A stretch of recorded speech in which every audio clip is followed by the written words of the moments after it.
తెలుగుదేశం పార్టీలో టికెట్లు ప్రకటన తర్వాత కళ్యాణదుర్గంలో నెలకొన్న విభేదాలను చంద్రబాబు పరిష్కరిస్తారని ఆ పార్టీ అభ్యర్థి సురేంద్రబాబు తెలిపారు. అనంతపురంలోని ఎస్ఆర్ గ్రాండ్ లో జరిగిన మీడియా సమావేశంలో ఆయన మాట్లాడారు. తనకు కళ్యాణదుర్గం అభ్యర్థిగా అవకాశం ఇచ్చిన టీడీపీ అధినేత చంద్రబాబు నాయుడు, పార్టీ జాతీయ ప్రధాన కార్యదర్శి నారా లోకేష్ బాబుకు కృతజ్ఞతలను తెలిపారు. వారు తనపై పెట్టిన నమ్మకాన్ని వమ్ము చేయనని, ప్రజల ఆశీస్సులతో ఘన విజయం సాధిస్తానన్న నమ్మకం తనకుందన్నారు. నియోజకవర్గంలోని ప్రజలకు పార్టీ కార్యకర్తలకు తోడునిడై ఉంటారని పేర్కొన్నారు. గ్రామాన ప్రతి ఇంటి గడపకు వెళ్తానని, ప్రతి ఓటర్ను కలిసి పార్టీ మేనిఫెస్టోలోని 6 గ్యారంటీలను వివరిస్తానన్నారు. ఈ నెల 29వ తేదీ 10 గంటల నుంచి కళ్యాణదుర్గం నియోజకవర్గంలోని ప్రజలకు అందుబాటులో ఉంటానన్నారు. నియోజకవర్గంలోని ప్రతి నాయకుడిని కలుపుకుపోతానని, అందరి సహకారంతో అఖండ విజయం సాధిస్తానని అడిగిన ఒక ప్రశ్నకు సమాధానం చెప్పారు. కళ్యాణదుర్గ నియోజక అభ్యర్థిగా నారా చంద్రబాబు నాయుడు గారు ప్రకటించారు. ఆయనకు నా కృతజ్ఞతలు. నా మీద ఉన్న నమ్మకంతో ఆయన టికెట్ కేటాయించడం జరిగింది.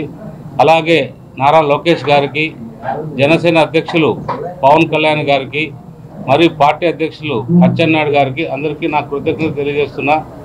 ప్రకటించారు. 100% అవి పనిచేస్తాయి. ఇంపాక్ట్గా బాగా వర్క్ అవుతాయి.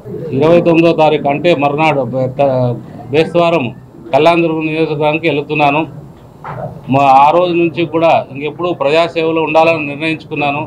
నా వ్యాపార సంస్థలన్నిటికీ కూడా నేను రాజీనామా చేసి నేను ఆ రోజు నుంచి నిత్యం ప్రజలతో ఉండాలనే సంకల్పంతో నేను ఉన్నాను.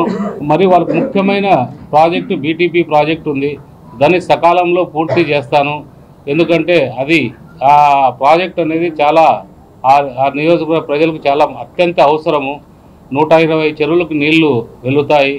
వాళ్ళకి తాగునీరు, సాగునీరు రెండు కూడా అందుతాయని తెలియజేస్తున్నాను. మరియు కళ్యాణదుర్గంలో రోడ్లు కావచ్చు, మరి హాస్పిటల్స్ కావచ్చు, స్కూల్స్ కావచ్చు, ఏదైనా ఇండస్ట్రీకి సంబంధించిన ఇండస్ట్రీస్ కావచ్చు, అన్నీ కూడా నాకు చేతనంత వరకు కృషి చేసి పార్టీ అధ్యక్షుల వారికి మరియు పార్టీకి కానీ అక్కడున్న కార్యకర్తలకి, నాయకులకు కూడా, ప్రజలందరికీ కూడా పూర్తి అందుబాటులో ఉంటూ అక్కడే నివాసం కూడా ఏర్పరచుకుంటున్నాను. ముఖ్యంగా మీడియా మిత్రులకు తెలియజేయడం ఏమంటే, మీరు అడగొచ్చు అది ఏంటి మీకు తెలుసు అని. దయచేసి కూడా నేను ఒక 6 నెలల్లో ప్రతి ఇంటిని సందర్శిస్తాను, ప్రతి గ్రామాన్ని సందర్శిస్తాను, ప్రతి సమస్యలు తెలుసుకుంటాను. అన్ని సమస్యల్లో ఒక 6 నెలల లోపల ఒక రూపురేఖలు తెచ్చి నేను దాన్ని మా అధ్యక్షుల వారితో చర్చించి అన్నీ కూడా వచ్చేటట్టు చేస్తా. అందరితో కూడా పరిచయాలు ఏర్పరచుకుంటా. ఒక 2 నెలలు ఎలక్షన్ ఉంటుంది. తర్వాత 4 నెలలు ఎలక్షన్ తర్వాత ప్రతి గ్రామం, ప్రతి ఇల్లు కూడా, ప్రతి పల్లె కూడా సందర్శించి అన్ని సమస్యలు పరిష్కరిస్తానని, 6 నెలల తర్వాత అన్ని సమస్యలు పరిష్కరిస్తానని నేను తెలియజేస్తున్నాను. అక్కడ చాలా చేయాల్సినవి చాలా మిగిలిపోయాయి. మీరు ఒకసారి ఆ గ్రామాలకు వెళ్ళి ఆ రోడ్లు అవన్నీ చూస్తే ఎంత మనకు ఒక బాధ అనిపిస్తుంది. అక్కడ వాళ్ళ ప్రజలు ఎంత వెనుకబాటుతనం ఉందో తెలుస్తుంది. ఇప్పుడు టెక్స్టైల్ ఇండస్ట్రీ ఒకటి మనకు అందుబాటులో ఉన్నది దగ్గరలో. ఆల్రెడీ ముందు ఎప్పుడో రఘువీర్ రెడ్డి గారు 1000 ఎకరాలు ఏదో అక్వైర్ చేసి పెట్టారంట ఏపీఐసిసి నుంచి.